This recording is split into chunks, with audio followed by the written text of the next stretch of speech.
굿모닝 뉴송의 현지용 목사입니다. 신앙생활은 우리가 하나님 중심이다 라는 말들을 자주 하죠.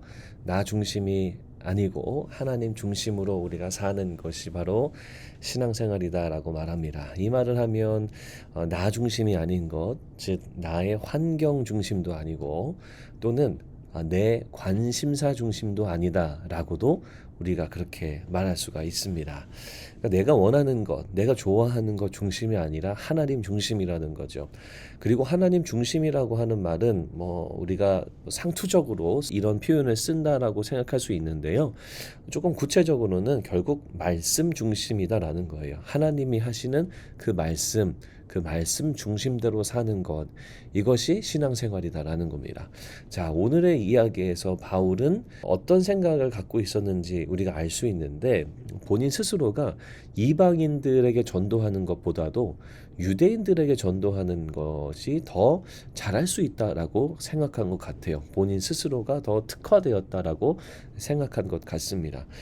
왜냐하면 스데반을 돌로 쳐 죽일 때 그때 관여했었고, 그리고 유대인들을 잘 아는 사람이었고, 교인들을 핍박할 때 유대인들과 함께 했었고, 그래서요 여러분, 바울은요 스스로 유대인들에게 복음을 전할 때 더 지혜롭고 더 효과적으로 할 수 있겠다라고 생각을 했던 것 같습니다.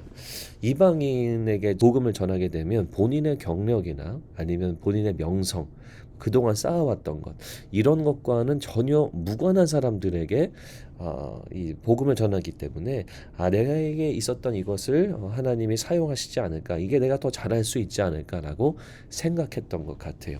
그리고 실제로 유대인들에 대한 간절한 마음이 있었고 또 안타까운 마음이 있었습니다. 우리 보고 결정하라고 해도 아마 바울은 유대인 전도로 보내지 않았을까라는 생각을 갖고 있는데요. 그러나 하나님 말씀은 달랐다라는 겁니다. 21절 말씀이에요.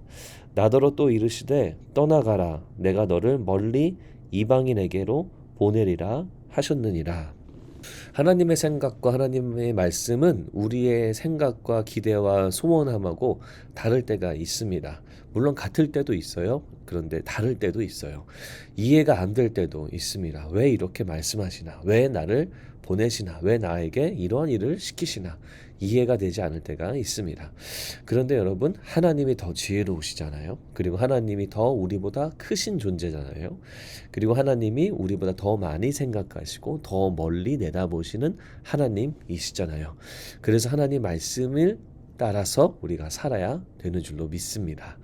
바울은 순종해요. 이 말씀에 순종해서 결국 이방인 선교에 큰 역할을 감당하게 되었고, 복음이 일부 유대인들에게 머무르지 아니하고 예수님의 명령대로 땅 끝까지 전파되어지는 놀라운 초석을 밟는 것이 바로 바울의 선교였습니다.